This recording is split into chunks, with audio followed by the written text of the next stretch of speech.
Tru-Nut Peanut Butter Powder, 6 grams of protein, 90% less fat. Stuff's made with all natural ingredients. It's vegan, it's low carb, it's gluten-free, and non-GMO. And according to this, the only ingredients are roasted peanuts, sugar, and sea salt. I got this 30-ounce container here, and I weighed it in on my scale at 2 pounds and 3 ounces. When you get this, it comes sealed like this, so nothing to worry about there.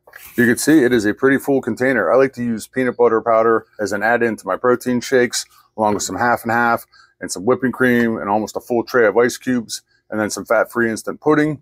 And I get the best consistency of any protein shake ever made in the history of the world. This stuff doesn't come with a scoop.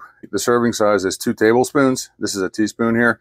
And you can see the consistency is pretty similar to other brands that I have tried.